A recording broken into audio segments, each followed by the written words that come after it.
Dear students, your new session is starting today. So, I want to tell you, every student purchase new books according to your new session, according to your new class. So, it's my humble request, please purchase the book. So, let's now our new topic, our new session. Today I will teach resource. Firstly, I ask a question, all of you. How many types of resource? What is resource? What is resource? First, what is resource? Means resource क्या है, resource क्या होता है। तो मैं आपको बताना चाहूंगा कि रिसोर्स है क्या। रिसोर्स मीन्स होता है संसाधन, ऐसा पदार्थ या ऐसी डिवाइस जो हमें बाय नेचर अथवा बाय नेचर और ह्यूमन मेड या ह्यूमन कि माध्यम से हमें मिले, उसका हम उपयोग करें, हम अपनी लाइफ को इजी बनाएं, उसी को रिसोर्स कहा जाता है, जो हमारी लाइफ को इजी बनाते हैं। लाइक दैट रिसोर्स के कई प्रकार होते हैं। किसी भी रिसोर्स का उसकी वैल्यू होती है। वैल्यू समझते हैं आप? वैल्यू मीन्स उसका मूल्य। वैल्यू का मतलब होता है उसका मूल्य, पहला। दूसरा होता है कि इसकी वैल्यू, किसी भी संसाधन की, किसी भी रिसोर्स की वैल्यू हमारे लिए तभी उपयोगी है जब उसका हम उपयोग करें, जब उसका हम यूज करें। अदरवाइज हमारे लिए यूजलेस है, उसकी कोई वैल्यू नहीं है। जैसे एक छोटा सा एग्जांपल लेना चाहूंगा, मैं आपके बताना चाहता हूं। I want to tell you iron. अगर हम इंडस वैली की बात कर लेते हैं, इंडस वैली में, इंडस सिविलाइजेशन में पहले कौन सा मेटल आया, इसको हम कह सकते हैं ब्रॉन्ज मेटल। इसको कांसा कहा जाता है। कांसे के पहले आया कॉपर, सबसे लास्ट में फिर आता है ब्रॉन्ज, और सबसे लास्ट में आता है एट लास्ट आयरन। अब आप बताइए, क्या आयरन सडनली आ गया? हमारे अर्थ में सडनली तो आया नहीं। पहले कॉपर आया, कॉपर का ब्रॉन्ज आया, फिर आयरन आया। मींस ये आयरन भी पहले से था, कॉपर भी पहले से था, ब्रॉन्ज भी पहले से था, बट हमें कॉपर का यूज तो पता था, ब्रॉन्ज का यूज पता था, बट आयरन का यूज नहीं पता था, इसलिए हमारे लिए यूजफुल नहीं था। लेकिन कॉपर क्योंकि ये बहुत ही लचीली, मतलब हार्ड नहीं होती, बहुत ही सॉफ्ट, और ये होता है हार्ड, और ये होता है सेमी हार्ड। बहुत ज्यादा हार्ड नहीं है, लेकिन सेमी हार्ड है। तो ये हार्ड मेटल है, ये सेमी हार्ड है, ये सॉफ्ट मेटल होती है। तो इस प्रकार आयरन का जब हमारे सामने उपयोग आने लगा, जब आयरन हमारे सामने आया, तो इसका हम उपयोग करने लगे। और आज हम अगर हम सुई से लेकर और बड़ी से बड़ी, यानी एक निडल से लेकर और बिग मशीनरीज तक, अगर हम कंपनी में बात करते हैं, फैक्ट्रीज में बात करते हैं, कहीं भी जाते हैं, तो हमें आयरन का उपयोग मिल जाता है। तो ये भी एक रिसोर्स है। कॉपर का उपयोग हम लोग कहाँ करते हैं? बर्तन बनाने में, यूटेंसिल में, वायर, यूटेंसिल, वायर, और भी लाइक दैट आभूषण, मीन्स आप जो ज्वेलरी यूज करते हो उसमें भी कहीं कहीं उपयोग होता है कॉपर का। तो कहने का मतलब, जब तक आयरन का उपयोग नहीं था, इसकी वैल्यू हमारे लिए नथिंग थी। लेकिन जैसे हमें इसके बारे में जानकारी हुई, इसका उपयोग करना सीख गए, इसलिए हमारे लिए काफी यूजफुल हो गया। दूसरा कि अगर कोई भी हमारे सामने मेटल आता है, कोई भी रिसोर्स आता है, तो उसका उपयोग हमें कैसे करना है। अब हम बात करते हैं टाइप्स ऑफ रिसोर्स की। हमने रिसोर्स की बात की है, तो हम टाइप्स ऑफ रिसोर्स की बात करते हैं। देखिए रिसोर्स कितने प्रकार के होते हैं।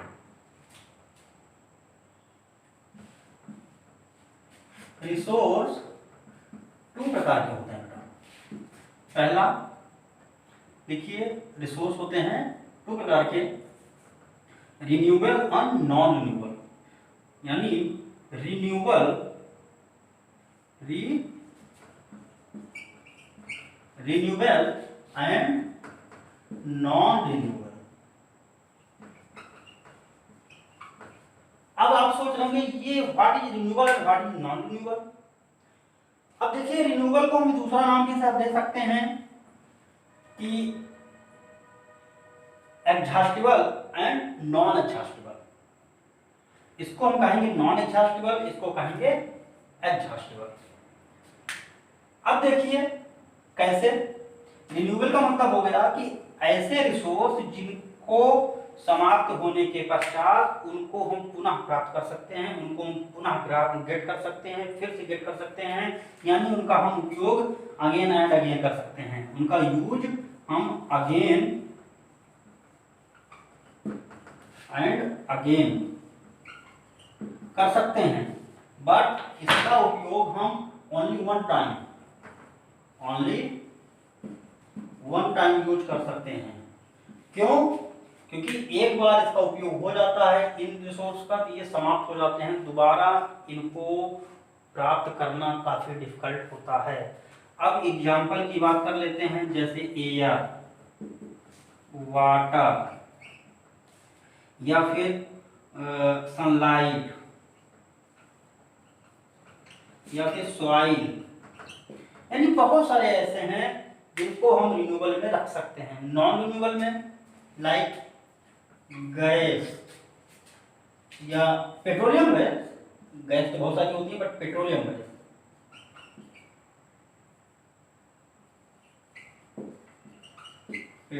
Gas, coal and petroleum gas, coal, nuclear,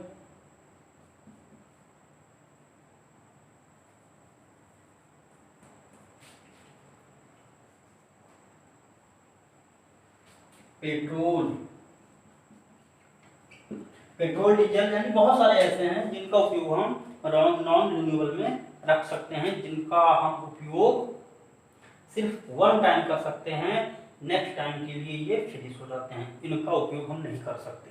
दूसरा रिन्यूएबल, यानी इसको हम नवीकरणीय, इसको अनवीकरणीय, हिंदी के भी मैं आपको बता दे रहा हूँ, इनको कहते हैं नवीकरणीय, इनको हम रिन्यूएबल यानी नवीकरणीय, यहाँ मैं लिख भी देता हूँ, इनको कहते हैं नवीकरणीय, इनको कहते हैं अनवीकरणीय।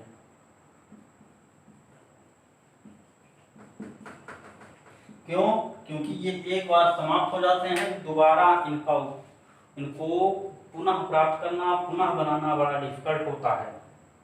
नेचुरल दोनों होते हैं, ठीक है। डियर स्टूडेंट्स, रिसोर्स के होते हैं 3 टाइप्स। देखिए रिसोर्स के होते हैं 3 types, natural, human made and human भी एक रिसोर्स ही है। आप देखते हैं नेचुरल के कितने प्रकार, नेचुरल के टाइप्स देखिए, नेचुरल के होते हैं 2 टाइप्स के। अभी मैंने आपको जो बताया, renewable and non renewable. Example देख लेते हैं इसका, देखिए अभी सब समझ में आ जाएगा आपको। एयर, वाटर, सनलाइट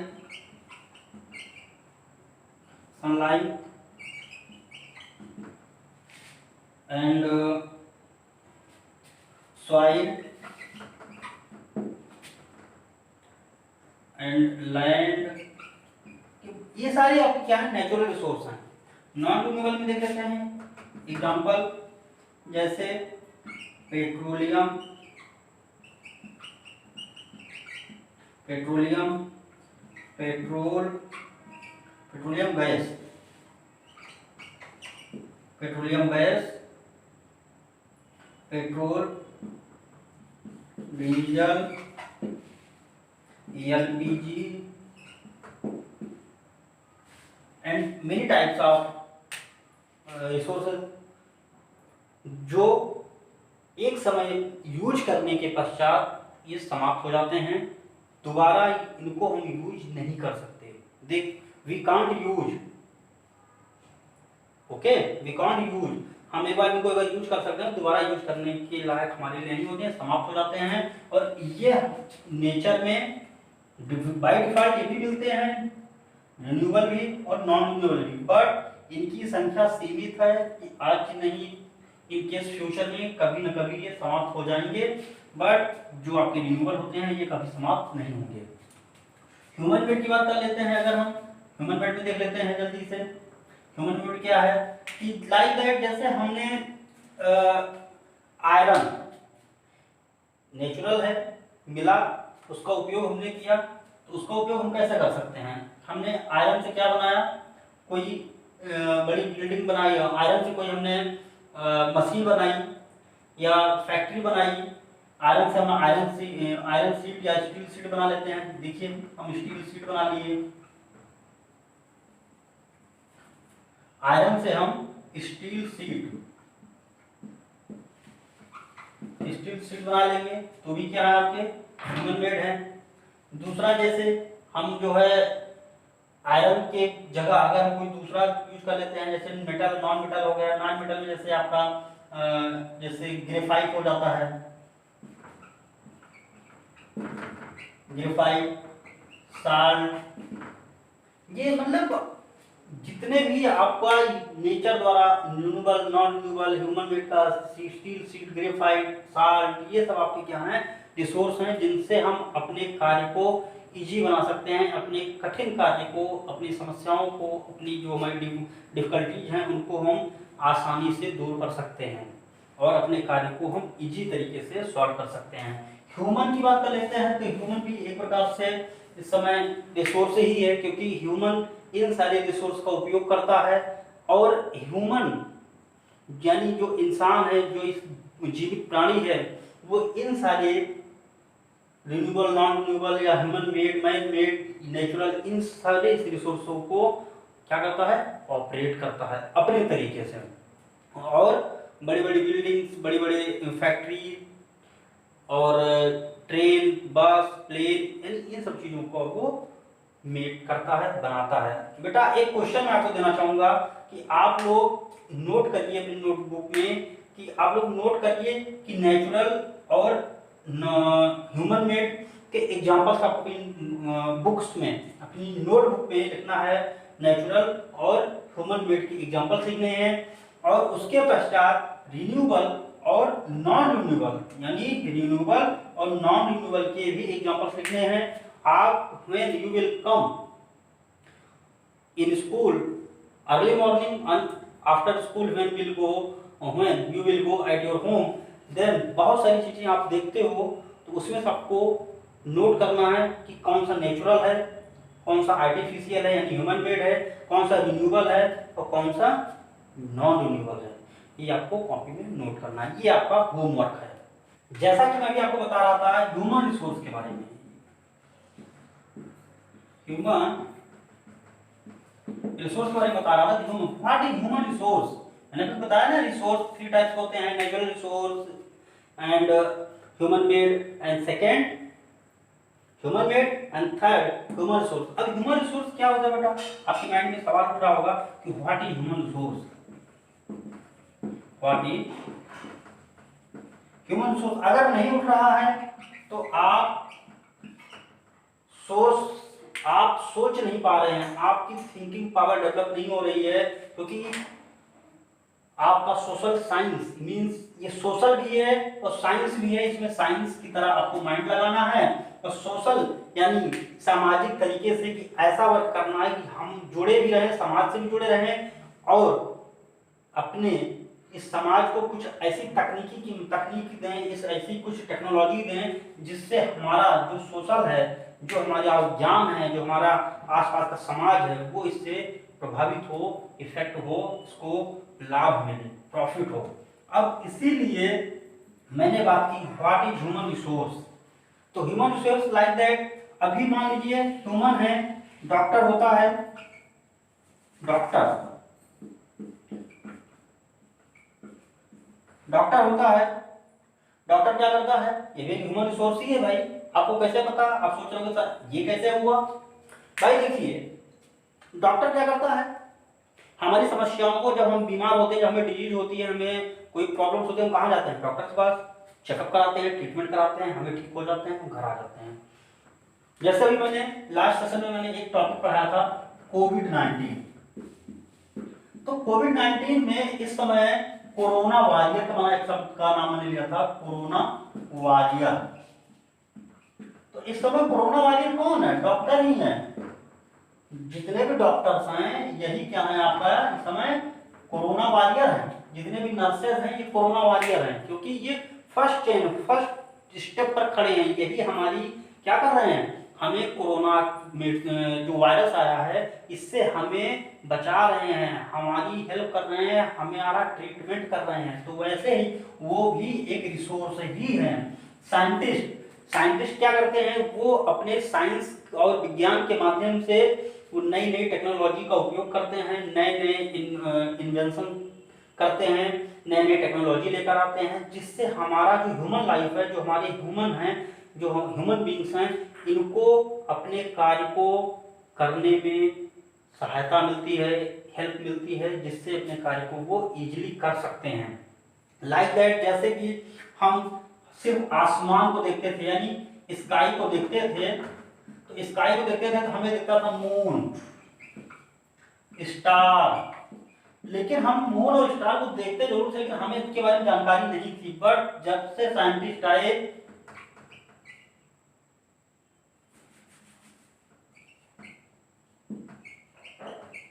जब से साइंस आया या साइंटिस्ट आए, इन्होंने हमारे कार्य को बहुत ही इजी कर दिया और हमारे लिए बहुत सारी समस्याओं का सॉल्यूशन भी लेकर आए। वो भी एक ह्यूमन रिसोर्स हैं। एक टीचर होता है, एक अध्यापक होता है, वो एक क्लास में बैठकर 30 स्टूडेंट को, जितने भी क्लास होते हैं, अगर मैं 40 स्टूडेंट की बात कर लेता हूं एक क्लास में, अब आप सोचिए 40 स्टूडेंट 40 टाइप्स के माइंड, यानी 40 टाइप्स क्या हो जाते हैं, माइंड होते हैं। अब एक टीचर को, यानी टीचर का एक ही माइंड है, बट उस क्लास में 40 टाइप के माइंड हैं। उन 40 टाइप्स के माइंड को, जितने भी माइंड्स हैं, उनको ऑपरेट करना है, उनको अच्छे तरीके से कन्विंस करना है। ऐसा कैसे कर सकता है, वो कर सकता है। क्यों? क्योंकि वो बच्चों को टास्क दे सकता है, बच्चों से अच्छे वर्क करवा सकता है, और बच्चों के सामने वो उनकी जिज्ञासाओं को, उनकी अभिलाषाओं को वो पूरा करता है, फुलफिल करता है, और उनके नॉलेज के लेवल को इंक्रीज करता है। फर्स्ट। सेकंड, 40 स्टूडेंट्स होते हैं, हर स्टूडेंट की लाइक डिसलाइक होती है, कोई किसी सब्जेक्ट में अच्छा होता है, कोई किसी सब्जेक्ट में अच्छा होता है। तो ये जो टीचर होता है, ये भी एक प्रकार से ह्यूमन रिसोर्स ही है, जिससे बच्चे, वो 40 टाइप्स के बच्चे, जो 40 माइंड्स के बच्चे हैं, जिनकी थिंकिंग एबिलिटी डिफरेंट है, वो इस टीचर से अपनी थिंकिंग एबिलिटी, यानी उनकी जो प्रॉब्लम्स होती हैं उनको बता करके अपनी थिंकिंग एबिलिटी को इंक्रीज करते हैं, अपनी समस्याओं को सॉल्यूशन लेते हैं। एक तो ये समझ में आया। बच्चों, अब हम बात करते हैं रिसोर्स, हमने बात की, तो आपको एक माइंड में एक ये निकल के आया कि रिसोर्स अगर अर्थ पर हैं, हमारे धरती पर हैं, तो इनकी मात्रा भी सीमित है, यानी इनकी क्वांटिटी भी सीमित है। आने वाले फ्यूचर टाइम में ये फिनिश भी हो सकते हैं, एंड भी हो सकते हैं, समाप्त भी हो सकते हैं। तो इसके लिए हमें क्या करना है, कंजर्व करना है। कंजर्व कैसे हो सकता है, कंजर्व रिसोर्स कर सकते हैं, कंजर्व रिसोर्स। हमें क्या करना है, इन रिसोर्स का संरक्षण करना है, संरक्षण करना है। संरक्षण करने के लिए हमें क्या करना है, हमें जो हमारे रिसोर्स हैं इनका उपयोग हम अच्छे तरीके से और बहुत ही जहां पर जरूरत हो वहां पर इनका हम उपयोग कर सकते हैं। लाइक दैट, एक छोटा सा एग्जांपल मैं आपके लिए बताना चाहूंगा। जैसे इलेक्ट्रिसिटी आती है, लाइट आती है, तो हम क्या करते हैं, लाइट आती है तो हम फैन ऑन कर देते हैं या हम छोड़ देते हैं। मॉर्निंग हो जाती है, सुबह हो जाती है, हम जो एलईडी बल्ब होती हैं इनको हम ऑफ नहीं करते, तो ये इससे क्या होता है, एनर्जी का लॉस होता है। इसलिए हमें जब भी हम फैन कमरे में हो तब हमें फैन का उपयोग करना चाहिए, अदरवाइज फैन को ऑफ कर देना चाहिए। एलईडी मॉर्निंग में ऑफ कर देनी चाहिए। फैन हो गया। टैप, अगर हम टैप होता है वाटर का, अगर हम उपयोग कर रहे हैं तो हमें जब जरूरत हो तो हमें टैप को ऑन करना चाहिए, अदरवाइज टैप को ऑफ कर देना चाहिए। इससे वाटर वेस्ट नहीं होगा, एनर्जी वेस्ट नहीं होगी। अगर हम बाइक से निकल रहे हैं या कार से निकल रहे हैं और रेड लाइट आ जाती है तो हमें जो बाइक होती है उसको हमें बाइक या कार को ऑफ कर देना चाहिए। इससे क्या होता है कि आपका पेट्रोल या डीजल जो आपके ईंधन है, जो आपके रिसोर्स हैं, वो समाप्त नहीं होंगे। तो बहुत सारे ऐसे हम उपयोग करके हम कंजर्व कर सकते हैं। दूसरा कारण क्या है, जैसे आपको मैंने बताया जो रिन्यूएबल है वो तो पुनः मिल जाते हैं, बट नॉन रिन्यूएबल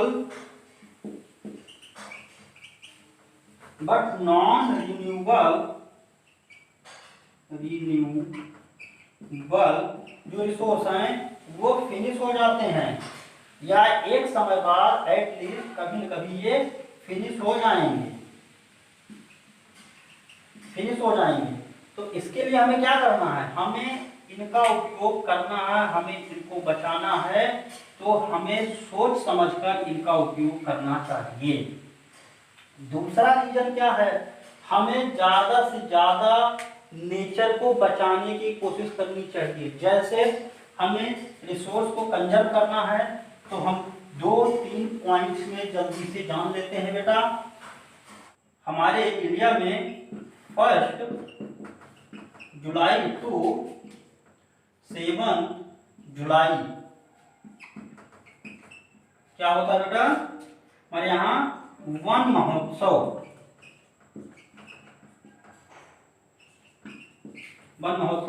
सेलिब्रेट किया जाता है, यानी वन सप्ताह, यानी देखा जाए तो 1 हफ्ते का ये पूरा प्रोग्राम चलता है बाई गवर्नमेंट ऑर्गेनाइज कराती है।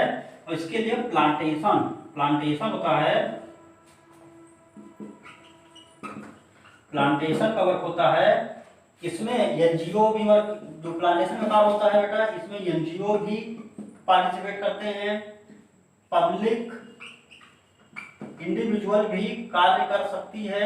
यानी आपका अगर इच्छा है तो आप जाइए, प्लांट लाइए अपने घर पर, अपने घर के आसपास खाली पड़ी जो लैंड्स होती हैं, जमीन होती हैं, उन पर आप प्लांटेशन कर सकते हैं। इससे क्या होगा, इससे फायदे जो होते हैं कि रेन टाइम पर होती है, ऑन टाइम होती है, रेन होगी। उसके बाद सॉइल इरोजन, अभी हम रेन सॉइल इरोजन बारे में नेक्स्ट चैप्टर में या नेक्स्ट सेशन में बात करेंगे, बट यहाँ पे छोटा सा टॉपिक पे है, उसको हम समझाने के लिए बात कर रहे हैं। रेन टाइम से होती है, सॉइल इरोजन भी होता है, और सबसे बड़ी बात एयर यानी ऑक्सीजन जब जो लेवल होता है वो मेंटेन रहता है। दूसरा क्या होता है कि CO2 का लेवल वो इंक्रीज होता है और ऑक्सीजन का लेवल, CO2 का लेवल डिक्रीज होता है और ऑक्सीजन का लेवल इंक्रीज होता है। दूसरा पॉइंट्स क्या है कि जो ग्लोबल वार्मिंग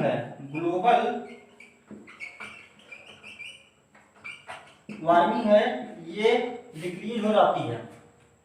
तो ऐसे बहुत सारे पॉइंट्स हैं जिनसे हम रिसोर्स का कंजर्व कर सकते हैं। जो रिसोर्स हैं रिसोर्स हैं ऑन द अर्थ जो पाए जाते हैं, ये पूरी दुनिया में एक समान इक्वल नहीं है, ये इक्वल नहीं है। कहीं पर इनकी संख्या ज्यादा है तो कहीं पर इनकी संख्या बहुत ही कम है। जैसे अगर हम इंडिया की बात कर लें तो इंडिया में न्यूक्लियर पावर की जो पॉसिबिलिटीज है, जो न्यूक्लियर परमाणु यहाँ पर एटम्स हैं, वो बहुत ही नाम मात्र के बराबर हैं, यहाँ पर नहीं पाए जाते। और जैसे अगर हम चाइना की बात करते हैं तो चाइना में आयरन, चाइना की बात करते हैं तो चाइना में आयरन, कॉपर, इनकी संख्या यानी अगर हम क्वांटिटी की बात कर लें तो काफी मैक्सिमम है, मैक्सिमम मात्रा में पाई जाती हैं,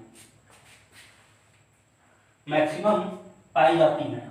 तो सबसे बड़ी बात मैं सिर्फ एक ही पॉइंट पे फोकस करना चाहता हूं कि जितने भी रिसोर्स हैं इनका उपयोग हमें बहुत ही स्मार्ट तरीके से, स्मार्ट प्रोसेस